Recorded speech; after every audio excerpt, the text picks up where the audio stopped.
ఏరా నాకెవరి మీద అట్రాక్షన్ వచ్చుండదా? నీ దగ్గర అనిపించినట్టు వేరే ఎవరి దగ్గర అనిపించదా?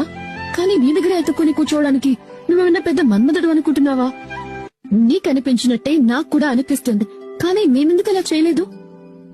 కమిట్మెంట్. నిన్ను లవ్ చేస్తున్నాను అన్న కమిట్మెంట్. బట్ నువ్వు చెప్పిన దానికి నేను అగ్రీ అవుతాను. చచ్చేంత వరకు ఒకరికొకరు అని పాత చింతకాయ పచ్చడిలాగా అనట్లేదు. నువ్వు చెప్పినట్టే లవ్ వేరు లస్ట్ వేరు అవ్వచ్చు, కానీ నువ్వు ఏ ఐడియాలజీలో ఉన్నావో అదే నీ పార్ట్నర్ కి కూడా ఉంటే నువ్వు యాక్సెప్ట్ చేయాలి.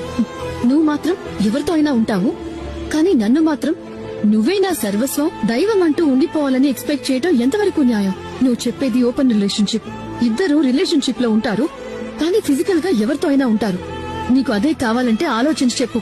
నేనింకా బ్రేకప్ చెప్పలేదు. ఐ స్టిల్ లవ్ యూ, కానీ ఇక నుండి మన రిలేషన్షిప్ ఎలా ఉండాలో నువ్వే డిసైడ్ చేయాలి. ఓపెన్ రిలేషన్షిప్పా, కమిటెడ్ రిలేషన్షిప్పా, లేదా బ్రేకప్పా?